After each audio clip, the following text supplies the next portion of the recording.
Chapter 1. The Phantom's Shadow Returns. A village on edge. Wide shot of a serene countryside. Mist rolls over a small village nestled between dark woods and a winding river. A church bell tolls faintly in the distance. Once a peaceful haven, the village now carries whispers of fear and unease. Years have passed since Christine and Raoul vanished into the safety of the night, leaving behind a tale of beauty and terror, but the shadow of the phantom still lingers. To a cobblestone square bustling with villagers. Children run past shopkeepers preparing wares, while a baker hurriedly carries bread to a cart. A man is fixing a tattered banner that reads, "Welcome, General Valmont and family." The arrival of General Valmont. A grand carriage adorned with gold trims rolls into the village, flanked by soldiers on horseback. The villagers stop their work, standing in awe and curiosity. The general, a stern man in his 50s, steps out of the carriage. General Valmont, addressing the gathered crowd. Good people of this village, my family and I are honored to call this place our new home. I have pledged my service to ensure the safety and prosperity of all who dwell here. Together, we shall build a brighter future. Victor, the general's son, steps out next. He's tall, confident, and exudes charm. He offers a polite nod to the crowd, catching the eyes of several young women. Victor, to his father. They seem welcoming, Father. It's a good start. General of Valmont pats Victor's shoulder. It's not just about appearances, son. This place needs order. We'll give them that. The general's wife, Marguerite, and daughter, Celeste, exit the carriage. Marguerite's elegance contrasts with the rustic setting, while Celeste, a bright-eyed girl of 16, looks around curiously. Celeste, whispering to Marguerite. It's so different. Will we be safe here, Mother? Marguerite, reassuringly. With your father's presence, my dear, there's nothing to fear. Celeste, whispering, glancing around nervously. I heard rumors, Mother. The villagers say a phantom roams these lands, a man of coldest blood who strikes without warning. Some say he was once one of them, but now he's nothing more than a shadow in the night. Marguerite, gently placing a gloved hand on Celeste's arm. Superstitions, my dear. Every village has its tales of ghosts and monsters to keep children from wandering too far at night. Celeste, frowning. But they say he's real, that he watches from the ruins beyond the forest, punishing those who trespass. Some claim they've seen his figure lurking in the mist. Marguerite sighs, smoothing the folds of her gown. People fear what they do not understand. A stranger in the dark becomes a phantom in their minds. Besides, your father would not bring us to a place where danger lurks. General Valmont, stepping beside them, his voice steady but grave. It is no mere superstition, Marguerite. The phantom was real. A year ago, at least. Celeste, eyes widening. Then he did exist? General of Valmont. Nods, gaze distant. He was a specter of the opera theater, a man of genius and madness entwined. They say a couple escaped his grasp, vanishing through a tunnel beneath the theater. And then, as suddenly as he had ruled the shadows, he was gone, vanished from this world without a trace. Marguerite, exchanging a glance with him, her composed expression faltering. And you believe he came here, to this village? General of Valmont, lowering his voice. No one knows. Some claim he perished in those tunnels. Others whisper that he fled to the farthest reaches of the land. But if he survived, if he is still out there, it would not surprise me if these people fear his return. Celeste, hugging herself slightly, glancing at the surrounding woods. Then, what if he's watching us now? General Valmont, his expression hardens, his voice resolute. Then I will find him. And when I do, he will answer for his crimes. He kidnapped Christine Daaé, harmed Raoul de Chagny, and terrorized an entire city. If the Phantom of the Opera still walks this earth, I will see him captured and brought to justice. Celeste shivers at her father's words, but something inside her stirs, a mixture of fear, curiosity, and a strange, unspoken thrill at the thought of the Phantom still being out there. The mist in the distance thickens, silent and unmoving, as if listening. For now, she lets her curiosity rest, but the shadow of the Phantom lingers in her thoughts. Preparations and whispers, montage of villagers preparing for the arrival. A blacksmith sharpens tools, women decorate the square with flowers, and children rehearse a small, welcoming song. In a corner of the square, two elderly men converse in hushed tones. Villager 1, nervously. Do you think they know about him? Villager 2, glancing around. They'll find out soon enough. But let's hope the General's presence keeps the shadows away. A darkened alley where a cloaked figure observes the preparations from afar. His gloved hand clenches the edge of the cloak tightly. Dinner at the manor. The Valmont family sits in their newly renovated manor, a grand yet imposing structure on the edge of the village. The dining room is lavishly adorned with candlelight casting shadows on the high ceilings. General Valmont, raising a glass. To new beginnings. May this village thrive under our guidance. Victor, turning to Celeste. How do you find our new home, sister? Celeste, smiling faintly. It's charming, but there's something about it. It feels haunted. Marguerite, chiding gently. Celeste, don't let your imagination run wild. It's just a quaint village. A sudden gust of wind extinguishes a few candles. The family exchanges uneasy glances. A servant quickly relights them. General Valmont, firmly. Nonsense. There's no place for such tales here. The Phantom's lair, cut to a dimly lit underground lair beneath the village. The camera pans across scattered sheet music, a broken mirror, and a dusty organ. The Phantom, his face obscured by shadows, sits at the organ, playing a haunting melody. Phantom, to himself. They've forgotten. They always forget. But the music remembers. Phantom, with a sinister smile. Let the games begin. The village at night. The village is quiet, bathed in an eerie silver glow beneath the full moon. Crickets chirp in the tall grass, and an occasional gust of wind rustles the wooden shutters of the cottages. Victor strides through the square, his boots echoing against the cobblestone. He keeps his hand near the hilt of his sword, his eyes scanning the darkness. Victor, muttering to himself. Father's right. This place needs order. A faint melody drifts through the cold night air. It is soft, sorrowful, yet undeniably haunting. Victor stops, his breath hitching as the sound seems to come from nowhere and everywhere at once. His curiosity outweighing his caution, he follows the sound through the winding streets until he reaches an old, abandoned chapel at the edge of the village. The iron gate creaks as he pushes it open. Inside, a single candle flickers on the altar, its feeble glow casting long, distorted shadows across the cracked stone walls. Victor, calling out, his voice firm but uneasy. Is someone there? The melody stops abruptly. Silence stretches, thick and suffocating. The air inside the chapel grows unnaturally cold.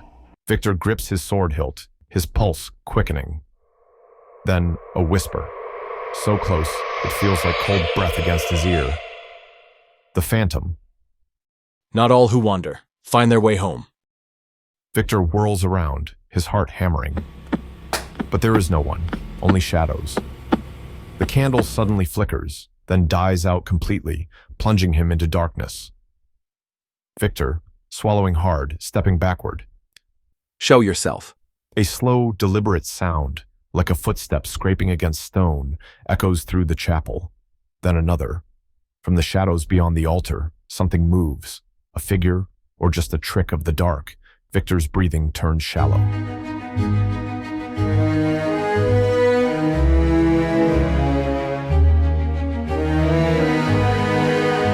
Christine, oh Christine,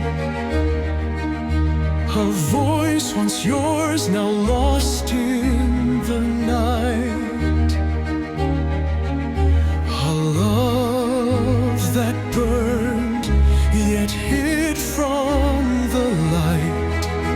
Fate wove a song but tore us apart. Still shadows whisper the truth of my heart. The void, I love you all my life.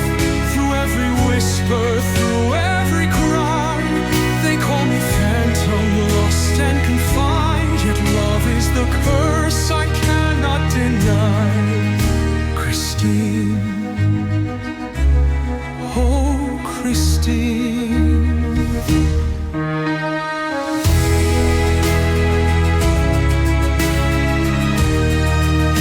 Do you hear me still? Do you hear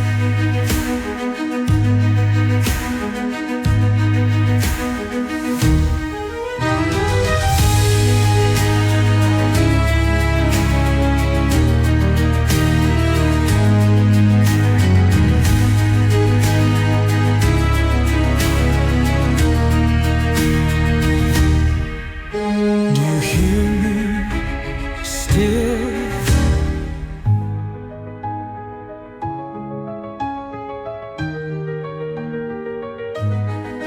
Do you hear me still?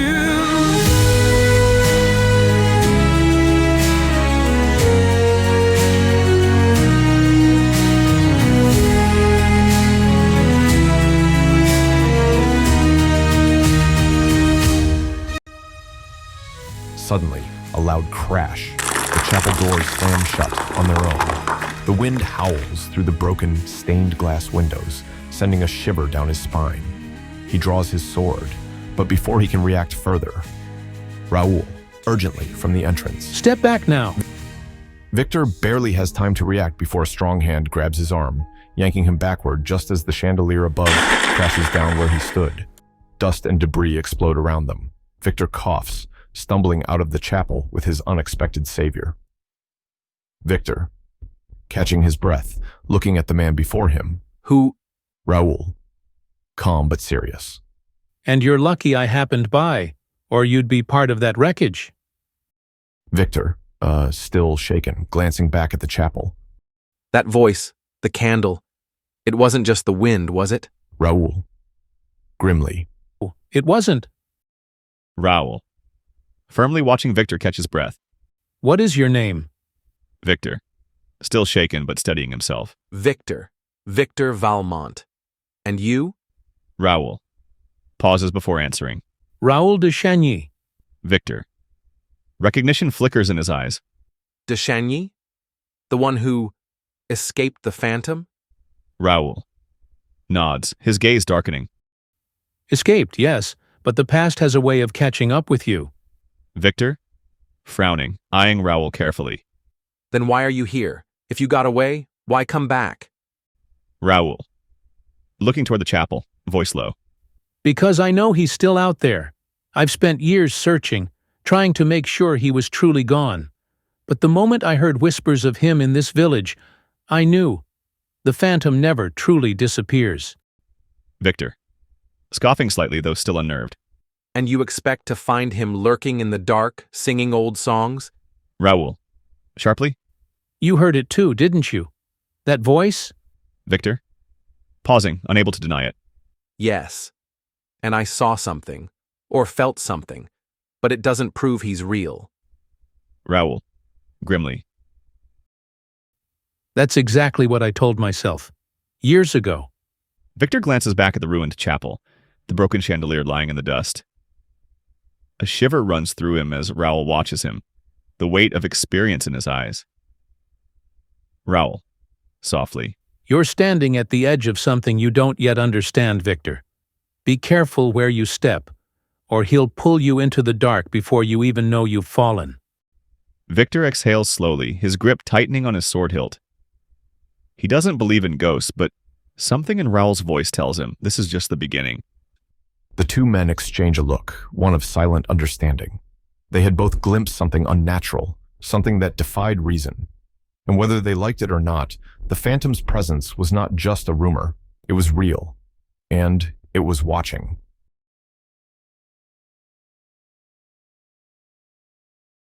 Morning preparations continue. The village stirs with life as the morning sun spills golden light over the rooftops. The townspeople resume their work, setting up market stalls, tending to livestock, and repairing the worn cobblestone streets. The scent of fresh bread and damp earth lingers in the air. Inside the Valmont manor, Victor stands before his father, his expression tense. Victor, urgently. Father, there's something in this village. Something unnatural. General Valmont, dismissing him with a wave of his hand. You're imagining things, Victor. The mind plays tricks in the dark. Victor, frowning. No, it was real. I heard a voice, singing. The chapel doors slammed shut on their own, and the candle went out as if something was there, watching me. General Valmont, coldly. You're a Valmont, not some frightened child afraid of shadows. I expect you to act like one. Focus on our mission here. Victor, reluctantly nodding, but his unease lingers. Yes, sir. As the general leaves, Victor exhales sharply, frustration evident on his face. He turns and walks toward another part of the manor, stopping as he hears something, soft, almost dreamlike. A familiar melody drifts from an open doorway. He follows the sound and finds his sister, Celeste, standing by the window, humming to herself. Celeste, softly, almost entranced. The music. It's beautiful. Victor, startled. Celeste? Celeste blinks as if breaking from a trance and turns to face him, a dreamy smile on her lips. Celeste, curious. Victor, where did you hear this song? Victor, stepping closer, lowering his voice. That's what I want to know. I heard it last night in the abandoned chapel. A voice was singing, and when I called out, the candle went out. Then, there was something there. It spoke to me. Celeste, eyes widening with fascination. The phantom. Victor, sharply. You know of him? Celeste, nods, almost breathless. I've heard the stories. A man of mystery, hiding in the shadows, a genius of music. They say his songs can touch the soul like no other. I always thought it was just a tale, but this melody... Victor, firmly. It's not just a tale. He's real. And if the villagers are right, he could still be here. Celeste, softly with a distant look. Then perhaps he's not hiding. Perhaps he's waiting to be heard. Victor, staring at her, unsettled. Celeste, this isn't some fairy tale. This man is dangerous. He kidnapped Christine Daaé, nearly killed Raoul de Chagny. Celeste, gently. And yet she was moved by his music, wasn't she? Christine, she was drawn to it, just as I am. Victor, clenching his jaw. You don't understand, Celeste. He's more than a voice in the dark. He's a ghost, one that doesn't let go. Celeste lowers her gaze, but a knowing smile lingers on her lips. Victor watches her, uneasy, before exhaling and rubbing his temple. Victor, muttering. First the phantom, now my own sister. What is this place doing to us? The camera lingers on Celeste as she hums the melody again, her fingers lightly tracing the windowpane as if lost in thought. Outside, beyond the village, the mist hangs thick over the distant ruins, silent, waiting, watching, foreshadowing. The final scene shows the phantom in his lair, gazing into a cracked mirror. His mask reflects in the fragments, his eyes burning with determination.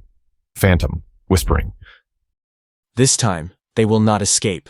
The stage is set, and the music shall play once more. Fade to black. The haunting melody crescendos as the title card appears. The Phantom is back. No one knew he was still alive. Erik, the Phantom, was nothing more than a shadow, watching, lurking, never to be seen. He had abandoned the world that once feared him, choosing to exist only in whispers and fleeting echoes. Victor knew what he had heard. A voice, hollow yet commanding, weaving through the air like an unseen ghost. It called to him in the dead of night, a presence he could not explain, yet no one believed him. His father dismissed it as mere imagination, a child's foolish fear. The maids scoffed, the guards ignored. And yet, the voice lingered. For 2 days it haunted the halls, slipping through the cracks in the silence, pressing against the edge of reality. Then, just as suddenly as it had come, it vanished. But Victor would never forget. Phantom 2. Chapter 1 ends here. Stay tuned for Chapter 2, where Christine will step into the story, and the secrets of the past will unravel further. Christine, oh Christine, a voice once yours, now lost in